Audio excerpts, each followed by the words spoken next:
Hello friends, welcome to Rocket Mantra. इस video में हम लोग ज्योग्राफी सेगमेंट के क्वेश्चन डिस्कस करेंगे। तो चलिए शुरू करते हैं आज का ये वीडियो। और ये रहा पहला क्वेश्चन। क्वेश्चन है, कील नहर जोड़ता है ऑप्शन ए उत्तरी सागर आयरसी सागर को, या फिर बी उत्तरी सागर बाल्टिक सागर को, ऑप्शन सी उत्तरी सागर या अटलांटिक सागर को, या फिर डी उत्तरी सागर नॉर्वे सागर को। तो जो सही आंसर है वो है बी उत्तरी सागर को और बाल्टिक सागर को जो है उसको। कील नहर जो है ये आपका जर्मनी की एक नहर है जो है वेटलैंड प्रायद्वीप जो जर्मन से अलग करती है। वेटलैंड जो है आपका वो उसको यहाँ जो है जर्मनी जो है वहाँ से अलग करती है, और बाल्टिक सागर को जो है उत्तरी सागर से जोड़ती है। इस नगर के जो बाल्टिक सागर तट पर जो है कील जो है कील शहर स्थित है, और उत्तरी सागर तट पर जो है हैम्बर्ग शहर वो स्थित है। क्वेश्चन है, महासागरीय जल में लवणता घटती है। ऑप्शन ए वाष्पीकरण अधिक होता है तो, ऑप्शन बी हवा का वेग अधिक होता है तो, ऑप्शन सी भारी वर्षा होती है तो, या फिर ऑप्शन डी आर्द्रता अधिक होती है तो जो सही आंसर है वो है सी भारी वर्षा होती है तो। महासागरीय जल में जो है लवणता घटती है वो तब होता है जब इसमें भारी वर्षा है उसकी वजह से होती है। विस्तृतीय रेखीय क्षेत्रों में जो है उच्च तापमान के बावजूद जो है अधिक वर्षा होने के कारण यहाँ पर जो है अधिक लवणता नहीं पाई जाती है। और महासागरीय जल में विभिन्न कारणों मतलब कि विभिन्न कारणों से जो है लवणता कम होती है। उसका एक कारण जो है उसमें नदियों का जल जब आके मिलता है, वायुदाब और पवन की वजह से होता है। सागरीय जल की गति लवणता की जो है मात्रा को ये सब जो है वो घटा देती है। मतलब ये जो है कि आपका जो सागरीय जल में जो लवणता का घटाने का मेन जो है उसमें एक है आपका अधिक वर्षा, और फिर है नदियों का जल आके मिलना सागरीय जल में, फिर वायुदाब और पवन के द्वारा, और सागरीय जल की जो गतियाँ होती हैं इनकी वजह से जो होता है लवणता जो होती है सागरों की घटती है। क्वेश्चन है, सूची एक को सूची दो के साथ सुमेल कीजिए और सही उत्तर का चयन जो है सूचियों के नीचे के कोट से मिलाइए। तो इसमें जो है एक तरफ जो है आपका सूची एक में नदियां हैं और सूची दो में जो है आपका जलप्रपात हैं। तो जो आपका पहला है ये शरावती नदी जो है ये आपका इस पे जो है आपका जलप्रपात जो है ये जोग।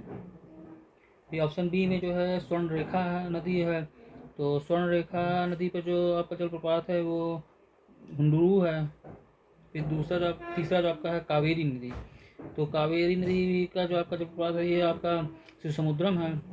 और जो ऑप्शन डी है आपका नर्मदा नदी, तो नर्मदा नदी का जो आपका है जलप्रपात ये आपका धुआंधार जलप्रपात है।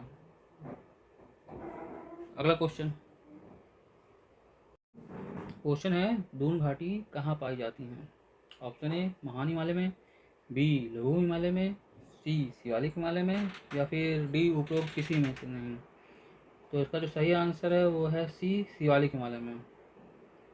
शिवालिक हिमालय जो है अपने उत्तर में स्थित मध्य हिमालय से सीमांत द्वारा जो है अलग होती है।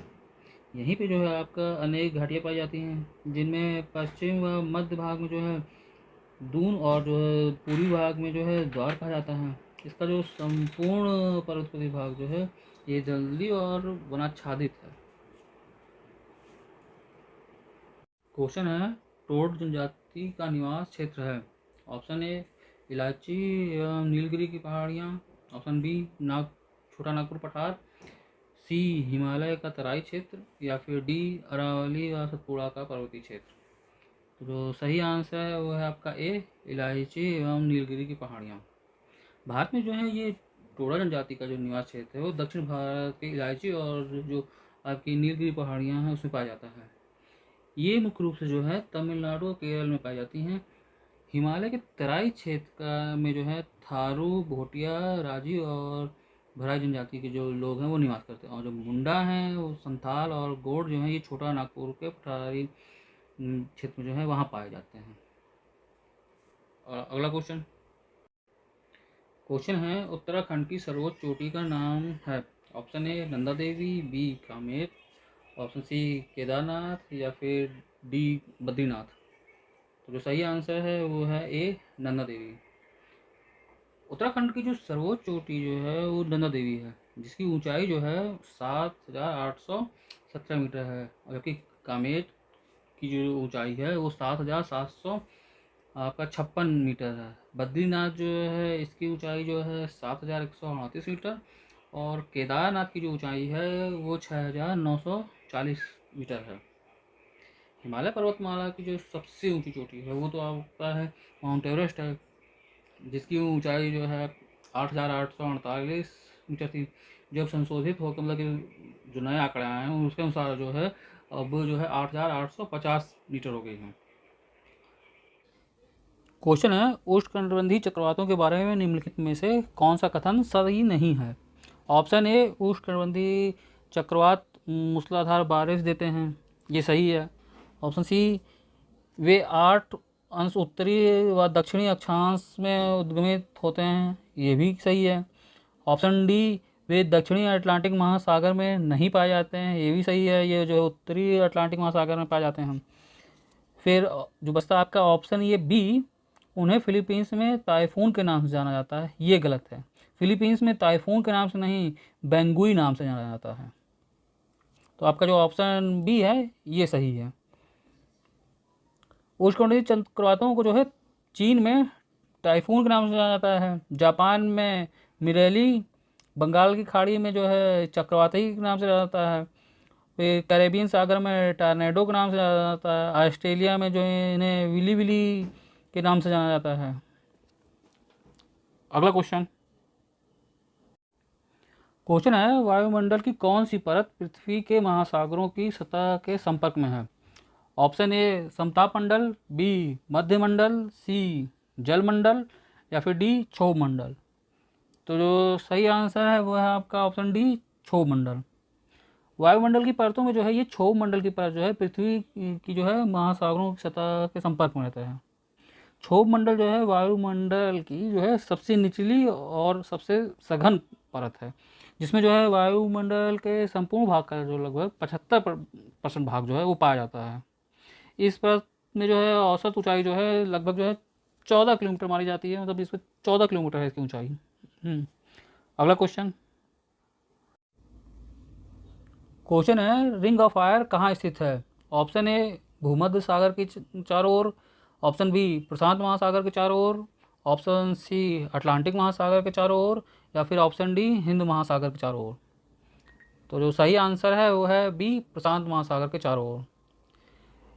रिंग ऑफ फायर जो है इसी जो है अग्नि मेखला के नाम से भी जाना जाता है। ये जो है प्रशांत महासागर के चारों ओर स्थित है। इस स्थान पर जो विश्व की ज्वालामुखियों का 2/3 भाग जो है इसी सागर के दोनों तटों पर भाग जो द्वीप और समुद्री द्वीपों के समूह के चारों तरफ जो है सहारे पाया जाता है, इसलिए इसे जो है प्रशांत महासागर को अग्निवलय पेटी के नाम से भी जाना जाता है। क्वेश्चन है, गंगा का डेल्टा निम्न में से किस प्रकार के डेल्टा का उदाहरण है? ऑप्शन ए, पक्षी पंजा डेल्टा, बी, ज्वालामुखी डेल्टा, सी, चापाकार डेल्टा, या फिर डी, रुंडित डेल्टा। तो जो सही आंसर है वो है आपका सी, चापाकार डेल्टा। गंगा का जो डेल्टा है वो हुगली और मेघना नदियों के बीच का जो है जो क्षेत्र है, ये जो है विश्व का सबसे बड़ा डेल्टा माना जाता है, जिसमें अनेक धाराएं और छोटे छोटे द्वीपों जो हैं उनका जाल सा बिछा हुआ है। यह इसका जो क्षेत्रफल जो है वो 51,300 वर्ग किलोमीटर का है।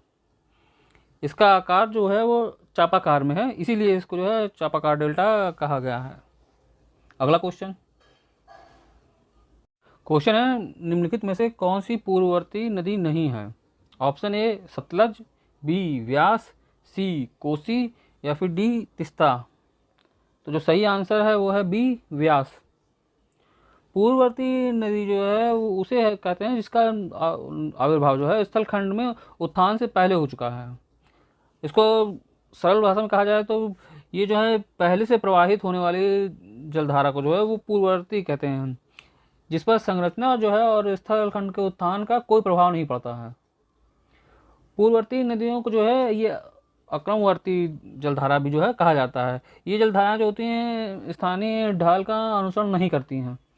हिमालय के जो है ये अधिकांश प्रमुख नदियां जो है वो पूर्ववर्ती हैं, जैसे आपका हो गया सिंधु है, सतलज है, ब्रह्मपुत्र है, गंगा है, घाघरा है, काली है, गंडक है, कोसी है, तीस्ता है। ये सब जो हैं आपके पूर्ववर्ती नदी का जो है उदाहरण है।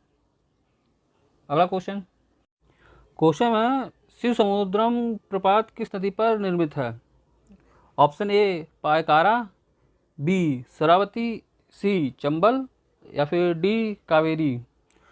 तो इसमें जो सही आंसर है वो है आपका डी कावेरी। शिव समुद्रम जो जलप्रपात है ये कावेरी नदी पर जो है निर्मित है। शरावती जो नदी है उस पर जोग और गारसोपा महात्मा गांधी प्रपात स्थित हैं।